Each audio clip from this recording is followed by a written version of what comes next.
Assalamu alaikum students. Today we will start the revision of chapter number 7, matter and the water cycle. This is our session number 1. Today we will start the revision of chapter number 7, matter and water cycle. What we learn in this chapter? Yes, particles are arranged differently in the 3 different state of matter.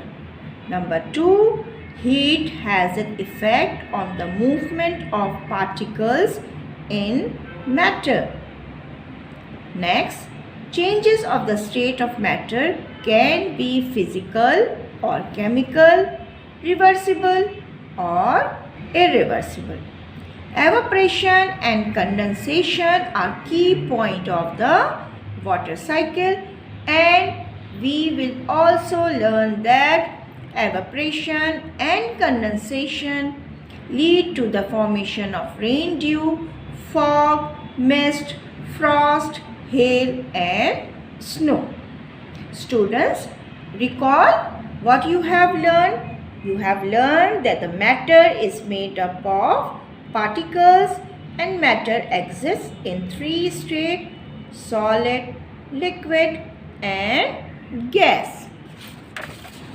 Yes, remember, this is an example of solid. Rubber, ball, your pencil and book are the example of solid. What is the example of liquid? Water, chemicals, milk, juice are the example of liquid. Yes, the example of gas is air in tire and air in balloon. So you can say that all 3 states of matter are solid, liquid and gas. Okay student, page number 60. This is a paragraph, and in this paragraph underline the second line. Yes, the 3 known states of matter are solid, liquid and gas. Scientists classify a thing as matter if it has a mass and taken space. What is the meaning of mass? Yes, mass means amount of matter in an object. Amount of matter in an object. किसी भी object के अंदर जो matter present है that is known as the mass. अगर एक ही same size की चीज़ें मौजूद हों, ठीक है, लेकिन उसके अंदर मैटर ज़्यादा है तो उसका मास ज़्यादा होगा. अगर मैटर कम है तो उसका मास कम होगा. ठीक है, पेज नंबर 60 पे आ जाइए. Yes children have a 3 different example: solid, liquid and gas. What is the meaning of volume? Recall volume. Volume is the space occupied by an object that has a length, breadth and height. For example, यहाँ पे cube की example लेते हैं. तो cube की volume देखने के लिए हम क्या देखेंगे? उसका लेंथ कितना है, ब्रेथ कितना है, हाइट कितनी है. What is a volume?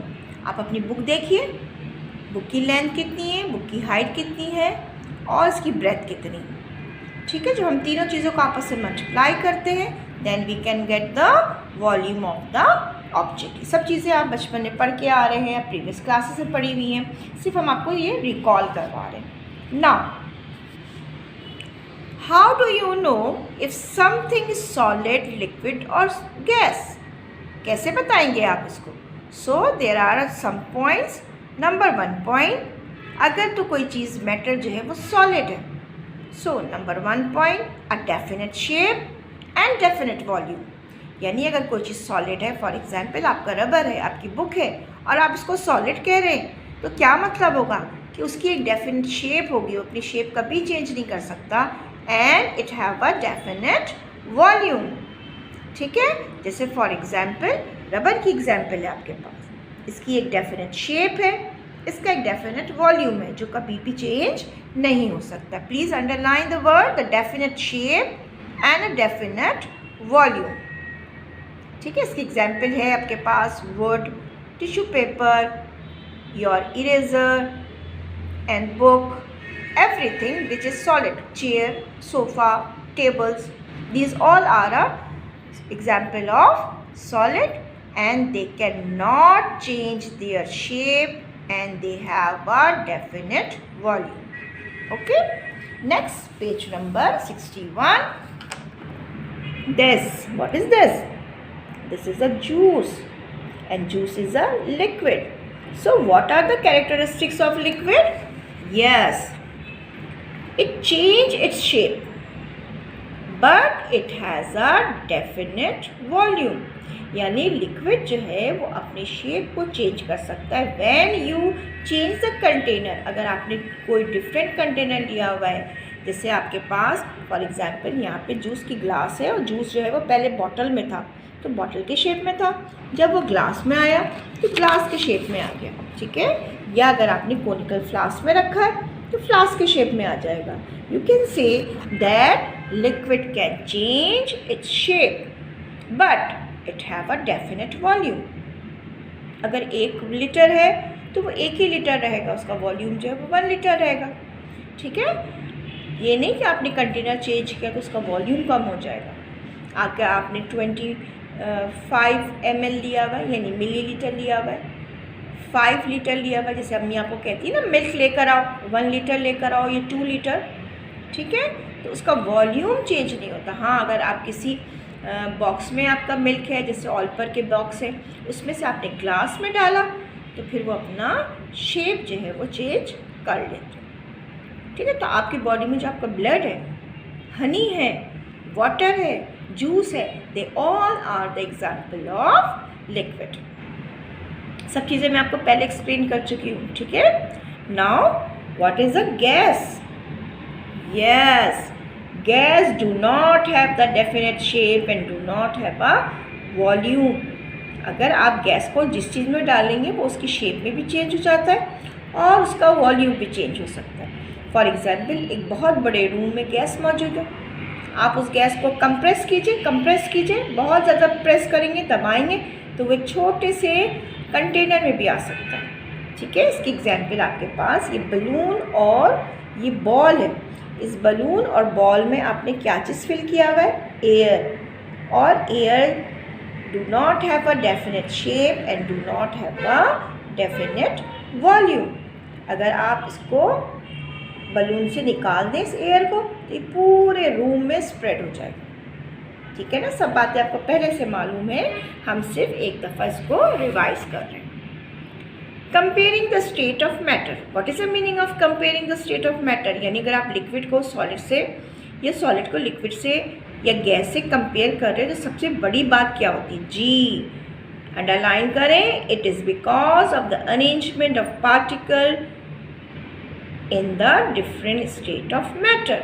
किसी भी मैटर के अंदर जो पार्टिकल्स हैं वो किस तरह अरेंज है. और ये बात आपको पहले से मालूम है कि सॉलिड के अंदर बहुत करीब करीब होंगे, बिल्कुल कॉम्पैक्ट पैक्ट होते हैं. ठीक है, याद आ रहा है?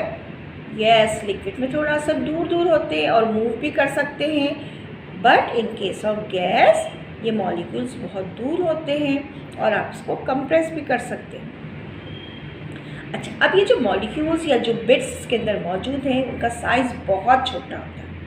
इतने छोटे होते हैं कि you can not see these particle with the help of ordinary microscope. इसके लिए हमें स्पेशल माइक्रोस्कोप चाहिए और उस माइक्रोस्कोप की मदद से आप इनको देख सकते हैं. Okay students, page number 61 do you remember में आ जाइए. सारी बातें आपको पहले से मालूम है, मैंने आपको पहले भी बताया हुआ है. Number 1, all matter is made up of tiny particles that are too small to be seen. है ना. Number 2, the particles are always moving. ये मॉलिक्यूल हर वक्त मूव करते हैं. अब मैं आगे बताऊंगी, सॉलिड के मॉलिक्यूल्स मूव नहीं करते बल्कि एक जगह वाइब्रेट करते हैं. लिक्विड के मूव करते हैं, गैस के बहुत तेज़ी से मूव करते हैं. There are space between them. उनके दरमियान थोड़ा सा डिस्टेंस भी होता है. They are held together by forces. इन मॉलिक्यूल्स के दरमियान एक फोर्स मौजूद है जो इनको आपस में जोड़ के रखता है, especially in case of solid. When particles are heated, they move faster. When they cool, they slow down. अगर आप किसी भी चीज़ को गर्म करेंगे तो उसके मॉलिक्यूल तेज़ी से इधर उधर भागना शुरू कर देते हैं, लेकिन अगर आप इसको ठंडा करेंगे, कूल डाउन करेंगे, तो इनकी स्पीड जो है वो स्लो हो जाती है। सारी बातें आपको पहले से मालूम थी, एक दफ़ा हमने और इसको रिवाइज कर लिया। नाउ स्टूडेंट, पेज नंबर 62, ये वो 3 चीज़ें हैं जिसको हम दोबारा डिस्कस कर रहे हैं और ये आपको प्रीवियस क्लासेस में भी पढ़ी हुई, कोई नई बात नहीं है इसमें। पार्टिकल इन सॉलिड, आपको पहले से मालूम है ये पार्टिकल जो है बहुत ज़्यादा एक दूसरे के नियर होते हैं, इनके दरमियान बहुत कम स्पेस होता है, ठीक है जी।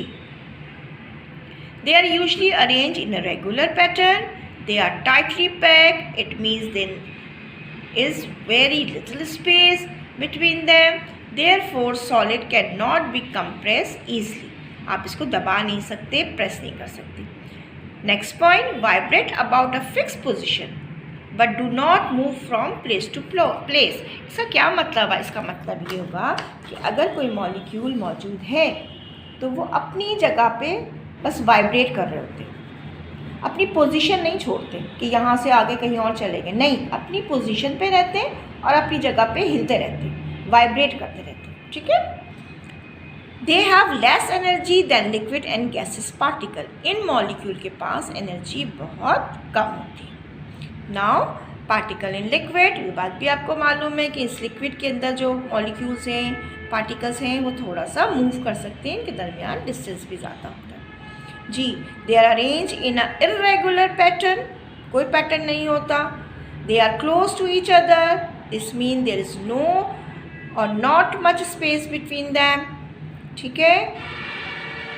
Next point, it is also difficult to compress liquid, हम लिक्विड को भी कंप्रेस नहीं कर सकते। Vibrate, move about and slide pose each other, यानी कि ये जो मॉलिक्यूल्स हैं ये इधर उधर आगे पीछे जो है वो मूव कर सकते हैं, ठीक है। जैसे मैंने आपको सॉलिड में बताया था कि सॉलिड के मॉलिक्यूल अपनी पोजीशन पे रहते हैं, सिर्फ जो है वो वाइब्रेट कर रहे होते हैं, but in case of liquid they move up and down and slide each other. Next point, vibrate, move about and slide past each other. They have more energy then the particle of solid, इनके पास बहुत ज़्यादा energy होती है लेकिन gas से थोड़ी कम होती है। पार्टिकल इन गैस, जी गैस, यहाँ पे इन्होंने स्टीम दिखाया है आपको, ठीक है, स्टीम है। और यहाँ पे आपको मैंने एक और एग्जांपल बता दी थी कि अगर आप चाहें तो बलून है या टायर के अंदर जो एयर भरी हुई है, these all are the example of gases.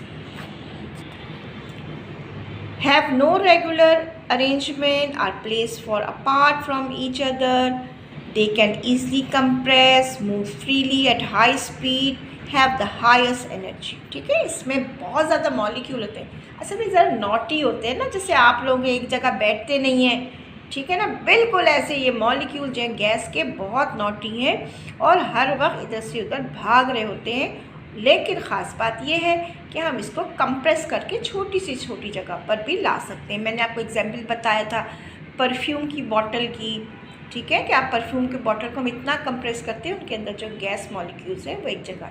आपके घरों में गैस सिलेंडर होता है, आपकी गाड़ी में जो गैस सिलेंडर है, what is the meaning of CNG?